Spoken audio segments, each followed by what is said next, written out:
하나님의 음성을 예수님의 이름으로 기도합니다. 아멘. 하나님의 말씀 신약성경 고린도전서 1장 18절 한 절 말씀만 봉독하도록 하겠습니다. 이거 고린도전서 1장 18절 한 절 말씀입니다. 십자의 도가 멸망하는 자들에게는 미련한 것이요 구원을 얻는 우리에게는 하나님의 능력이라. 아멘. 아멘. 십자가의 도라는 말씀을 드립니다. 바울이 선포합니다. 십자가의 도가 멸망하는 자에게는 미련한 것이지만 구원을 받은 우리에게는 하나님의 능력이라. 십자가의 도 많이 들으셨죠? 그 의미가 이렇습니다. 십자가를 통하여 구원받게 되는 진리를 십자가의 도라고 말씀하십니다. 아멘. 우리의 구원이 예수님 지신 십자가를 통하여 이루어진다는 말씀이지요. 예수 믿는다는 것이 무엇입니까? 물으면 여러 모양 여러 대답이 있겠지만 예수 믿는다는 것은 십자가를 바로 알고 받아들이고 믿는 것입니다. 십자가를 바라볼 때 저 십자가가 나를 위한 것이다. 주님께서 나를 위해 죽으셨고 그것 때문에 내가 구원을 받았고 주님이 부활하심으로 다시 내가 살아나게 되었다는 것을 믿는 거지요. 십자가를 하나님의 능력으로 믿는 것이 예수 믿는 것입니다. 사도 바울은 그의 서신서를 통해서 예수님이 누구신가를 잘 선포하고 있습니다. 그래서 바울의 복음은 분명하고 확실하죠. 바울이 이 복음에 나타난 예수님의 부활하심과 또 십자가 달리신 사건들을 잘 말씀하고 있습니다. 여러분, 복음서와 서신서의 관계를 이해하시는 게 좋습니다. 자, 복음서는 주님께서 이 땅에 사용하셨던 역사의 현장을 기록했습니다. 그런데 그 현장에 참여했던 제자들도 그 의미를 잘 몰랐어요. 그 서신서는 복음물, 사복음에 대한 해석이라고 볼 수 있습니다. 그렇기 때문에 이 서신서의 해석을 통해서 우리는 예수님이 십자가 지신 것이 무슨 의미인지, 부활이 무슨 뜻인지 깊이 알게 되는 것이지요. 아멘. 바울은 예수님은 성경의 예언대로 오신 분이라고 증거하고 있습니다. 우연히 오신 게 아니에요. 로마서 1장 2절에 이렇게 말씀했습니다.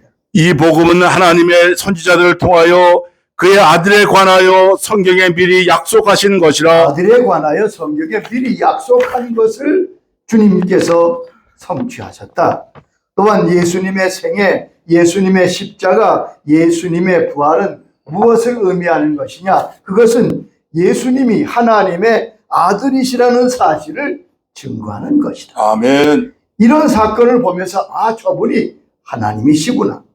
주님의 생애와 십자가 부활은 바로 주님께서 하나님이심을, 하나님의 아들이심을 우리에게 증거하는 사건들입니다. 로마서 1장 4절에 이렇게 말씀했습니다.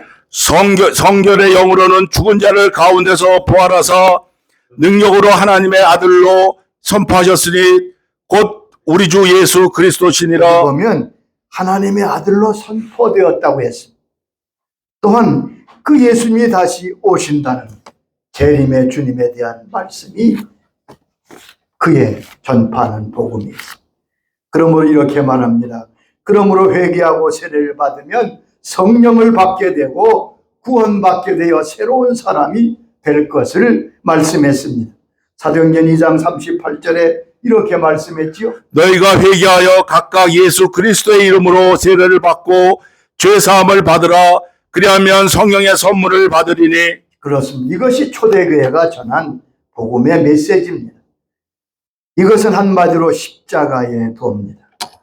십자가의 도는 십자가를 통하여 우리에게 구원을 베푸시는 하나님의 역사를 의미하는 말입니다. 아멘. 자, 그런데 오늘 본문에 십자가는 능력이라고 말씀했습니다. 아멘. 자, 성경이 말씀하시는 십자가의 능력은 과연 어떤 능력입니까?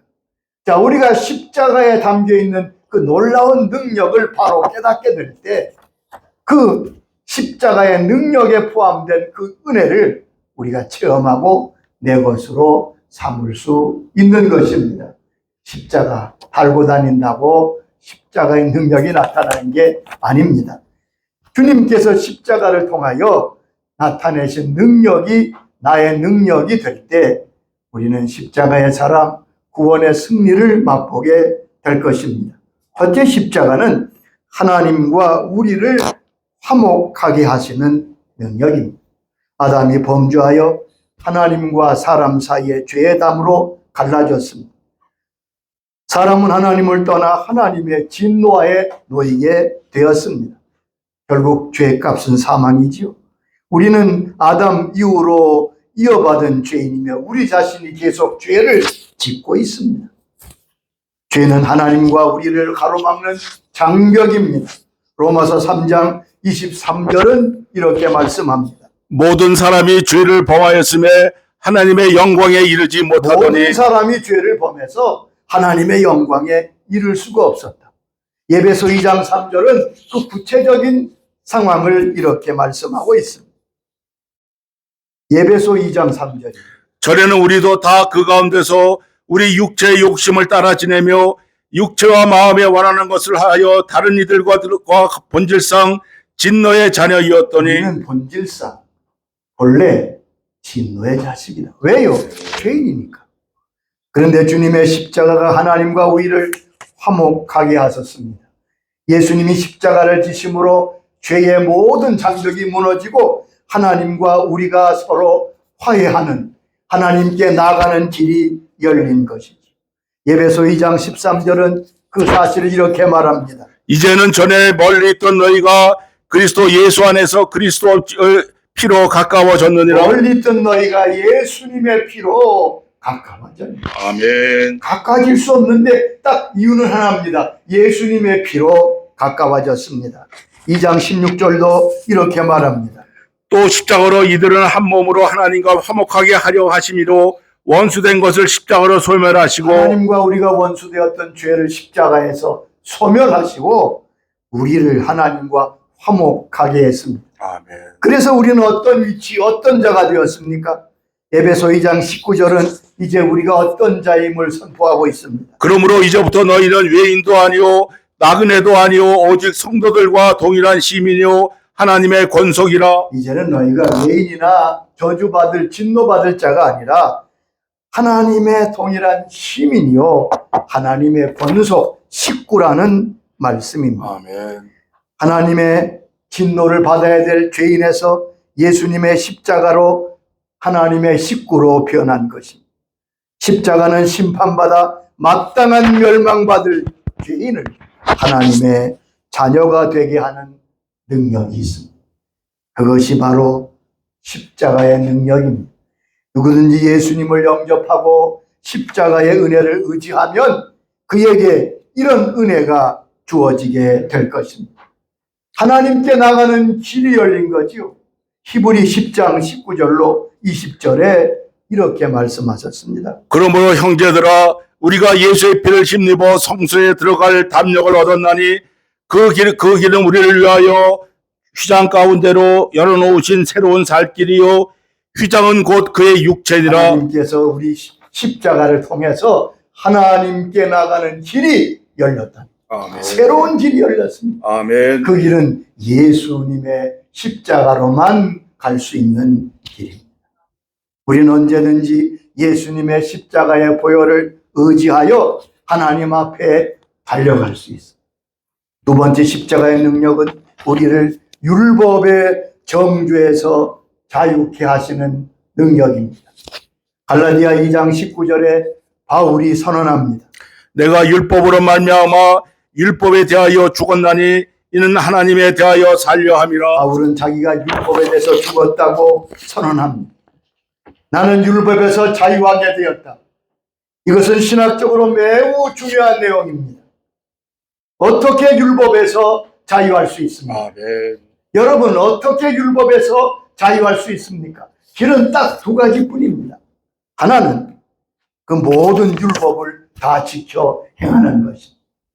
모든 율법을 잘 지켜서 하나도 빗나감이 없고 범함이 없어야 율법을 지키고 율법에서 자유케 되는 사람이 될 수 있습니다. 이것은 불가능하지. 여러분, 모든 율법을 평생 다 지킬 수 없는 것이 우리 현실입니다. 그렇다면 두 번째 길은 무엇입니까? 벌을 받는 겁니다. 내가 받든지 대신 받든지 벌을 받아 죽는 겁니다. 율법 앞에 내가 죽어야 합니다. 여러분, 아무리 큰 죄인이라도 죽으면 심판받지 않습니다. 아멘. 율법 앞에 내가 완전히 죽어질 때 내 영혼이 자유를 얻게 되는 것. 십자가는 내가 그리스도 안에서 죽는 것입니다. 예수 믿는 것은 예수님이 십자가 지실 때 나도 그 십자가에 달리고 예수님이 부활하실 때 함께 부활한 진리를 믿는 것입니다. 아멘. 그래, 갈라디아 2장 20절에 내가 그리스도 안에서 새로운 사람이 되었다고 고백하는 것을 볼 수 있습니다. 갈라디아 3장 13절은 더 구체적으로 이 사실을 말씀하고 있습니다. 그리스도께서 우리를 위하여 저주를 받은 바 되사 율법의 저주에서 우리를 속량하셨으니 기록된 바 나무에 달린 자마다 저주 아래 있는 자라 하였습니다. 예수님이 십자가를 지시고 피를 흘리신 것은 우리의 저주를 속량하셨다. 주님께서 율법의 저주에서 우리를 속량하셨기에 우리는 자유케 될 수 있는 것. 아멘. 십자가의 능력은 우리를 율법에서 자유케 할 뿐 아니라 아브라함의 법과 성령을 받게 한다고 갈라디아 3장 14절은 말씀하고 있습니다. 그러므로 이제 우리의 상태는 어떤 것이냐? 로마서 6장 14절에 우리의 현재 상태를 이렇게 표현하고 있습니다. 죄가 너희를 주장하지 못하리니 이는 너희가 법 아래 있지 아니하고 은혜 아래 있음이라. 죄가 너희를 주관할 수 없다. 왜냐하면 우리가 율법 아래 있지 아니하고 은혜 아래 있기 때문에. 아멘. 여러분, 은혜 아래 있습니다. 이걸 잊지 마세요. 아멘. 은혜 아래 있기 때문에 감히 법 아래 있을 때처럼 두려워할 필요가 없어. 이 진리를 잘 모르니까 자꾸 두려운 거예요. 십자가의 능력을 의지하시기 바랍니다. 아멘. 십자가 은혜 안에 사는 사람은 그러므로 자유자입니다.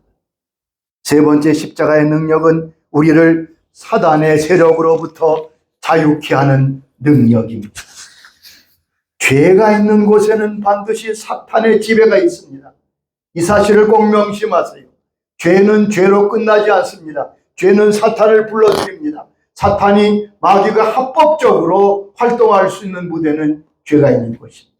요한일서 3장 8절에 죄를 짓는 자는 마귀에게 속하나니 마귀는 처음부터 범죄함이니라. 그러므로 여러분, 혹 우리가 죄를 지었을 때 즉시 회개해야 되는 이유가 바로 여기에 있습니다. 회개하여 그 죄에서 노임받을 때 우리는 사단의 범위에서 공격에서 자유로울 수 있는 것. 그래서 성경은 사단을 이 세상의 임금, 이 세상의 신으로 부르고 있습니다. 왜 그렇습니까? 이 세상이 죄로 꽉 차 있기 때문에 그렇습니다. 그런데 주님께서 십자가에서 그의 몸을 내어주심으로 마귀의 세력을 깨뜨리시고 우리를 자유케 하셨습니다. 아멘. 골로새서 2장 13절로 15절 말씀을 잘 들어보세요. 주님께서 십자가에서 마귀의 세력을 어떻게 깨끗이 꺾으셨는가를 알 수 있습니다. 또 범죄와 육체의 무할례로 죽었던 너희를 하나님이 그와 함께 살리시고 우리의 모든 죄를 사하시고 우리를 거스리고 불리하게 하는 법조문으로 쓴 증서를 지우시고 제하여 버리사 십자가에 못 박으시고 통치자들과 권세들을 무력화하여 드러내어 구경거리로 삼으시고 십자가로 그들을 이기셨습니다. 그러면 긴 내용이지만 내용이 그런 겁니다. 주님께서 십자가를 지심으로 우리 죄를 사하지 않았느냐? 그저 죄만 사한 것이 아니라 죄의 문서, 그 문서를 아예 없애버렸다는 거예요. 여러분, 노예가 자유케 되려면 말로 되는 게 아닙니다. 노예 문서를 없애고 불태워버려요. 주님께서 우리 죄악이 쓰여있는 모든 증서를 다 깨끗이 없애시고, 그 다음에 모든 악한 세력, 사단과 그 쫄개들을 다 무력화시키고 부끄럽게 하시고 구경거리로 삼으시고 십자가에서 패배시키셨다고 말씀하고 있습니다. 예수님이 이 땅에 오신 것은 우리를 구원하시기 위해도 목적이지만 마귀의 일을 멸하러 오셨다고 성경은 말씀합니다. 요한일서 3장 8절의 말씀입니다. 하나님의 아들이 나타나신 것은 마귀의 일을 멸하려 하심이라. 하나님의 아들이 나타난 것은 마귀의 일을 멸하려 하십니다. 그러므로 이제 우리는 하나님의 나라로 옮겨졌습니다. 골로새 1장 13절이 말씀하십니다. 그가 우리를 흑암의 권세에서 건져내사 그의 사랑의 아들의 나라로 옮기셨으니. 흑암의 권세에서 아멘. 건져내사 사랑의 아들의 나라로, 하나님 나라로 이미 옮길 것이 아니라 옮기셨다. 과거입니다. 마귀는 이제 우리에 대하여 아무런 권세도 없습니다. 도리어 우리가 사단과 그 세력에 대해서 권세를 가지게 되었습니다. 무슨 권세입니까? 하나님의 자녀의 권세입니다. 우리는 그 권세를 가지고 사탄을 향하여 명하고 사탄과 싸워 승리하게 되는 것입니다. 누가복음 10장 19절에 주님이 친히 말씀하셨습니다. 내가 너에게 뱀과 정갈을 밟으며 원수의 모든 능력을 제어할 권세를 주었으니 너희를 해할 자가 결코 없으리라. 뱀과 정갈을 밟고 원수의 모든 능력을 제어할 권능을 주었으니, 누구에게? 저와 여러분에게, 주의 자녀들에게 권능을 주셔서요 너희를 해할 자가 결코 없으리라. 여러분, 우리는 신분도 주의 자녀로 새롭게 될 뿐 아니라 하나님의 자녀의 권세를 가지고 악한 세력을 깨트리고 제어할 수 있는데, 그것이 무슨 누구의 능력이라고요? 십자가의 능력입니다. 아멘. 우리는 예수님의 보혈과 말씀으로 사단을 이기는 능력을 가지게 된다고 요한계시록 12장 11절에 말씀했습니다. 또 우리 형제들이 언약의 피와 자기들의 증언하는 말씀으로써 그를 이겼으니 그들은 죽기까지 자기들의 생명을 아끼지 아니하였도다. 어린 양의 피와 하나님의 말씀으로 그를 이겼다. 사단을 이겼다. 우리의 승리의 무기는 하나님의 말씀과 예수님의 십자가의 보혈입니다. 어떤 글에 이런 말입니다.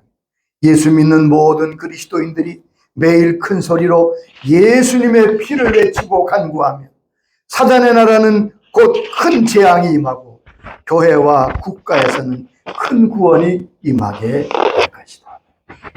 우리는 믿음과 순종으로 예수 그리스도의 놀라운 안에 거하게 될 때 사단은 꼼짝할 수 없는 거예요. 우리가 기도 응답 받기 위하여 보이지 않는 사단 군대와 싸울 때 예수님의 피를 근거로 하여 기도하면 악한 군세가 물러가게 되는 거예요. 아멘. 여러분, 사단은 무엇보다 예수님의 피를 무서워합니다. 예수님의 피를 말하지 못하게 합니다. 그러나 성령께서는 보혈을 의지한 간구에 응답하십니다. 우리를 대적하고 공격하던 영도 우리가 예수님의 피를 의지하고 외치면 물러가게 되어 있습니다. 아멘. 하나님은 자기의 능력을 나타내기를 원하십니다. 그런데 언제 그 능력이 나타납니까? 예수님의 피를 의지하여 간구할 때 하나님께서 그 역사를 이루실 것입니다. 어떤 분이 병에 걸려서 하나님 앞에 기도할 때 자기의 병든 부분에 주님의 피를, 오는 손을 그 상처에 대고 이렇게 기도해. 주님, 주의 보혈을 의지합니다. 주의 보혈을 부어 주옵소서. 주의 보혈로 치유하여 주옵소서. 간절히 20분 동안 예수님의 피를 부르고 의지할 때 그는 그 병에서 노임받게 되었습니다. 아멘. 여러분, 예수님의 피를 외칠 때, 예수님의 피에 대해서 찬양할 때 거기에 능력과 힘이 나타나게 되는 것입니다. 예수님의 피를 잘 사용하시기 바랍니다. 사탄의 통제를 받는 상황이라면 예수님의 피를 실제적으로 적용해야 합니다. 신약시대의 제사장인 우리는 예수님의 살아있는 피를 취해야 하며 예수님의 피를 우리의 입으로 뿌릴 줄 알아야 됩니다. 그때 우리는 승리합니다. 한참 복음의 역사가 일어날 때 미국의 복음 전도자들이 많은 사람 앞에서 그리스도의 피를 뿌릴 때 많은 사람에게 놀라운 기적의 역사들이 일어났던 역사를 우리는 책에서 볼 수 있습니다. 우리가 믿음으로 예수의 피를 말할 때 그 피는 큰 능력을 나타내게 되는 것입니다. 사단이 육체적으로 감정적으로 공격하는 것을 깨닫는 즉시 예수님의 피를 의지하고 간구하시기 바랍니다. 예수님의 피로 자신을 덮는 사람은 반드시 승리하게 됩니다. 존 맥설 목사님은 이렇게 그의 책에 썼습니다.